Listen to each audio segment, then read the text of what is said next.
Previously we've discussed Hades, Poseidon and Demeter, which means out of the original 6 Olympians we're left with Zeus, Hera and Hestia. Today we'll be examining the most overlooked of these, Hestia, the goddess of the home, the hearth and family. That means we can leave the troubled couple of Zeus and Hera until last, as they are responsible for the majority of stories and drama within Greek mythology, something that Hestia tends to stay away from, which is why we don't see her in as many stories as some of the other deities. As one of the original 6 Olympians, she was the daughter of Cronus and Rhea. There is some debate as to who the oldest was out of the 3 sisters, but most poets and historians seem to agree that Hestia was the firstborn, which also means she was the first to be swallowed by her father. When the Olympians rose to power, both Poseidon and Apollo were after Hestia's hand in marriage, but she declined both offers. Instead, she took an oath blessed by Zeus stating that she would remain an eternal virgin and take her place upon the royal hearth. There is a Homeric hymn which mentions this sequence of events. Hymn 5 is devoted to Aphrodite and names 3 virgin goddesses, Athena, Artemis and Hestia. It is fairly long, so I've just taken the segments that mention Hestia in particular. Yet there are 3 hearts she cannot bed nor yet ensnare. She being Aphrodite, and the 3 hearts referring to the virgin goddesses and Aphrodite's inability to make them fall in love. Nor yet does the poor maiden Hestia love Aphrodite's works. She was the firstborn child of wily Cronus and youngest too, by the will of Zeus who holds the Aegis, a queenly maid whom both Poseidon and Apollo sought to wed. But she was wholly unwilling, nay, stubbornly refused, and touching the head of Father Zeus who holds the Aegis, she, that fair goddess, swore a great oath which in truth had been fulfilled, that she would be a maiden all her days. So Zeus the father gave her a high honor instead of marriage, and she has her place in the midst of the house and has the richest portion. In all the temples of the gods she has her share of honor, and among all mortal men she is chief of the goddesses. Of these 3, Aphrodite cannot bend or ensnare the hearts. There's more than a few things here that need to be explained. It says that she was the firstborn child of Cronus, but also the youngest. What this is referring to is the notion that the Olympians were born twice. Once from their mother Rhea, and then again when they were expelled from their father.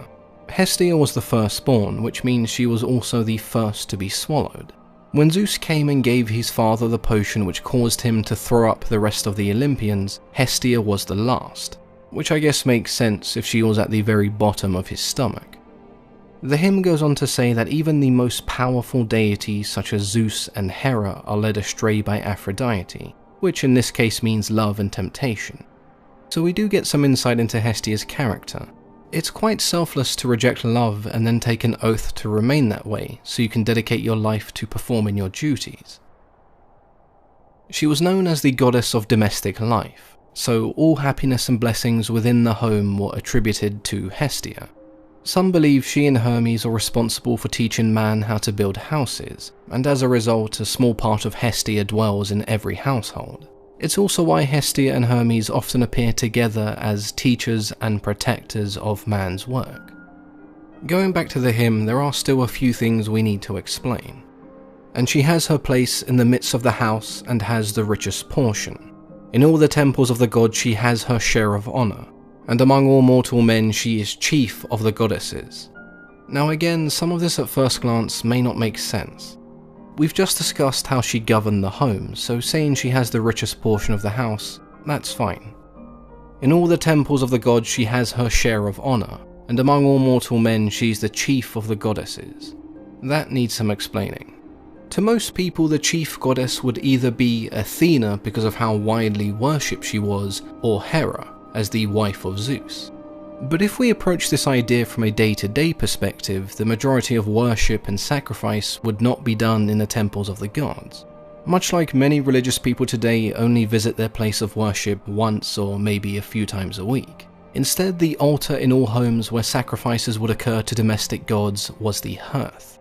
Hestia, being the goddess of the hearth and the sacrificial flame which was found in all temples, was therefore present in the worship of all deities, often being invoked first. She may not have had the most temples or the biggest cult, but Hestia was a gateway to the worship of all other gods. She took a share of all the sacrifices offered, and to men and women she was the chief goddess, because without her there was no worship. Most towns also had a public hearth in some kind of community building, because they believed just as Hestia would look after them domestically, a public hearth would create a harmonious town. There were very few temples dedicated to Hestia, and those that were rarely had her image, merely just an altar. But when you take into account that every hearth was technically a place where she could be worshipped, it's no surprise the ancient Greeks mostly chose to build temples honouring the other deities. On the rare occasion we do see a physical depiction, she appears as either a hooded woman wearing a modest cloak, or as a woman holding a staff near fire. Interestingly enough, it became a superstition for those who moved towns to take the fire that burned from their mother town to their new town, believing this would bring good fortune. If we do go back to hymn 5 briefly, it was Zeus who granted Hestia her position, and given that it is Zeus, you'd assume there would be some benefit for him behind everything. If you are going to have someone maintain the fires of the Olympian hearth all day, then who better than the goddess of the hearth herself? If you're also going to have more affairs than warm dinners like Zeus, you may need all the domestic blessings you can get when you get back home to Olympus. In order to maintain and keep the fires of the Olympian hearth burning, Hestia would use fat from animals that were sacrificed by mortals to the gods. If the supply ran dry, then the fire would no longer burn, and as a result the fires on Earth would also die. So there was quite a big emphasis placed on burning a portion of your food as an offering when cooking to keep both fires burning. The cult of Hestia, much like Demeter, was governed by women, as they were the ones in control of domestic activity. In most households, Hestia acted as the woman's guide. There is a Homeric hymn to Hestia, but it's one of the shortest. In the high dwellings of all, both deathless gods and men who walk on earth, you have gained an everlasting abode and highest honour. Glorious is your portion and your right.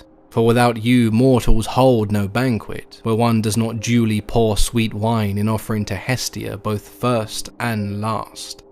And you, slayer of Argus, son of Zeus and Maia, messenger of the blessed gods, bearer of the golden rod, giver of good, be favourable and help us, you and Hestia, the worshipful and dear.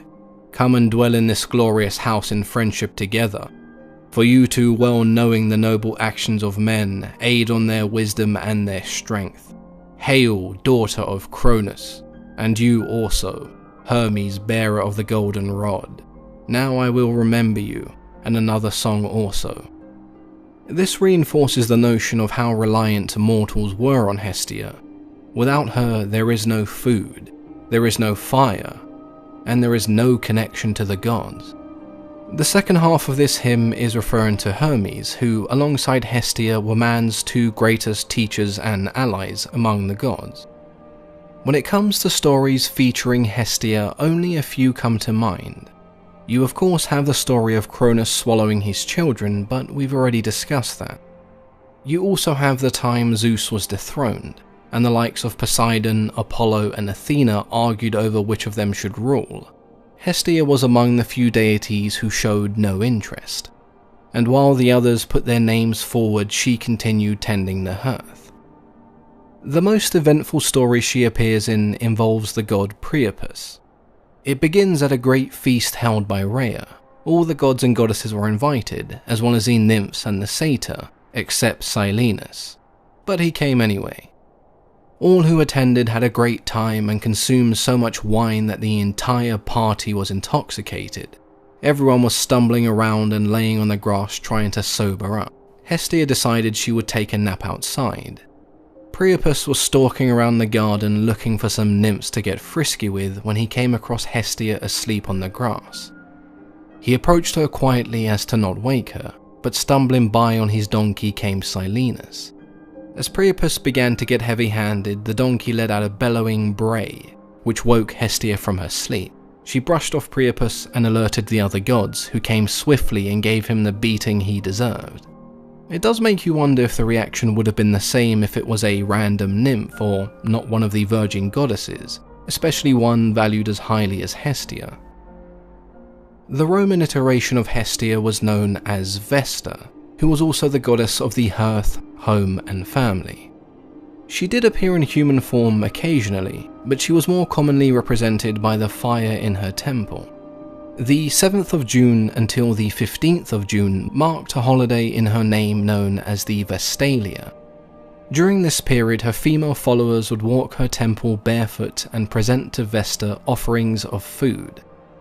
Similar to Hestia, the Romans valued Vesta extremely highly, and her holiday was one of the most important.